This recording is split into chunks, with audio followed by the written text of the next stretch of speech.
से दूर, खबरों से भरपूर। दोस्तों, आज हम बात करेंगे दिल्ली वक्फ बोर्ड की। दिल्ली वक्फ बोर्ड के उन इमामों की जिनको पिछले 4 माह से तनख्वाहें नहीं मिली है। लेकिन अब अच्छी खबर ये आ रही है कि दिल्ली वक्फ बोर्ड की तरफ से जो प्रपोजल रेवेन्यू डिपार्टमेंट को भेजा गया था, रेवेन्यू डिपार्टमेंट ने उस प्रपोजल को ग्रीन सिग्नल दे दिया है और इस तरह से अब इमामों को तनख्वाह मिलने का रास्ता साफ हो गया है।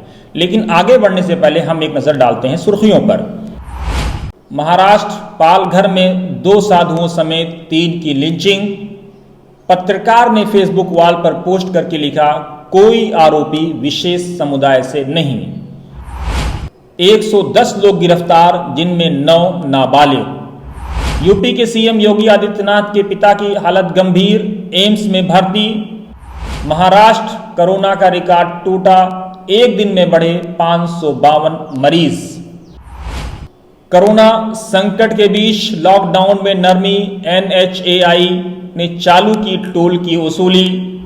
लॉकडाउन मामले में दिल्ली में फिलहाल नहीं मिलने वाली है कोई राहत। पंजाब ने 3 मई तक लॉकडाउन में नहीं दिया कोई नरमी का इशारा।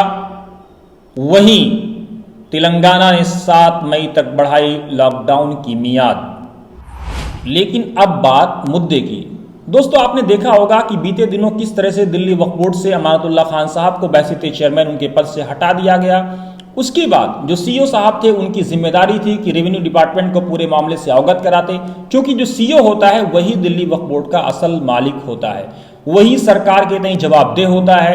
लेकिन खबर यह है कि सीईओ साहब कई दिनों तक दफ्तर आते ही नहीं, तो कैसे वो पूरे मामले को बताते? उन्होंने नहीं बताया। ना ही उन्होंने रेवेन्यू डिपार्टमेंट को कोई प्रपोजल भेजा कि उनको सिग्नेटरी बनाया जाए हिमाल अख्तर साहब के साथ, जो ऑलरेडी अमानतुल्लाह खान साहब के साथ सिग्नेटरी थे। अब चूंकि एक सिग्नेटरी चला गया अमानतुल्लाह खान साहब, इसलिए सीईओ को सिग्नेटरी बनाया जाए और इस तरह से जो कामकाज में रुकावट आ रही है उसको खत्म किया जा सके। लेकिन उन्होंने ऐसा नहीं किया। अब हमें सूत्रों के हवाले से यह खबर मिल रही है कि बीते दिनों उन्होंने दिल्ली वक्फ बोर्ड की तरफ से रेवेन्यू डिपार्टमेंट को एक प्रपोजल भेजा गया, जिसमें कहा गया कि उनको सिग्नेटरी बनाया जाए। इस प्रपोजल को 24 घंटे के अंदर रेवेन्यू डिपार्टमेंट ने मंजूरी दे दी। ये बहुत अहम बात है। 24 घंटे के अंदर कितना हसास है रेवेन्यू डिपार्टमेंट इमामों की तनख्वाह को लेकर के, बेवाओं की पेंशन को लेकर के। रेवेन्यू डिपार्टमेंट ने ये इंस्ट्रक्शन दिया है कि न सिर्फ इमामों को तनख्वाह जारी की जाए, बल्कि जो बेवा औरतें हैं उनको भी तत्काल प्रभाव से बिना किसी लाग लपेट के पेंशन इमीडिएट जारी की जाए। लेकिन दोस्तों, यहां मामला सिर्फ खत्म नहीं हुआ है। मामले में एक और ट्विस्ट है कि क्या अब प्राइवेट इमामों का क्या होगा, क्या उनको तनख्वाह मिलेगी या नहीं मिलेगी, इस पर अभी भी सस्पेंस बरकरार है। साथ ही साथ उन लोगों पर भी सस्पेंस बरकरार है जिनको पिछले कुछ सालों में जिनका अपॉइंटमेंट दिल्ली वक्फ बोर्ड में हुआ है बहैसियत एम्प्लॉई।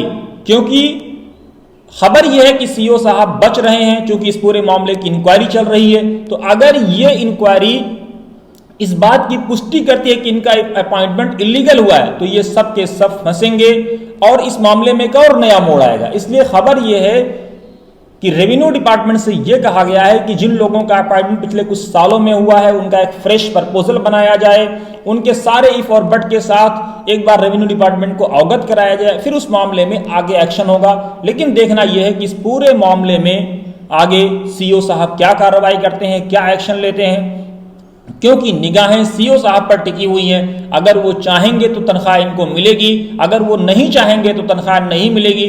लेकिन अगर तनख्वाह मिली और इंक्वायरी में ये सब के सब गैर कानूनी तौर से इनका अपॉइंटमेंट पाया गया, तो फिर गाज वहां तक भी पहुंचेगी जो जहां तक नहीं पहुंचनी चाहिए। यानी सीईओ साहब के दरवाजे तक भी आंच अगर जांच की पहुंचती है तो आप समझ सकते हैं कि उसके बाद क्या होगा। लेकिन उन लोगों को तनख्वाह जरूर मिल जाएगी जो पिछले कुछ महीनों से इंतजार कर रहे थे, यानी 4 महीनों से इंतजार कर रहे थे। वो इमाम जो दिल्ली वक्फ बोर्ड की मस्जिदों के अधीन हैं, वो मौज़िन जो दिल्ली वक्फ बोर्ड की मस्जिदों के अधीन हैं, या वो इम्प्लॉइज जो करंट बोर्ड से पहले के इम्प्लॉइज थे, उनको भी अब तनख्वाह मिलेगी। दोस्तों, अगर हमारा ये एपिसोड आपको पसंद आया हो तो आप ज़रूर इसको शेयर करें, लाइक करें और सब्सक्राइब करें। सब्सक्राइब करते वक्त घंटी का बटन दबाना ना भूलें। हमें उम्मीद है कि आपको ज़रूर हमारा एपिसोड पसंद आया होगा। जय भारत, जय संविधान।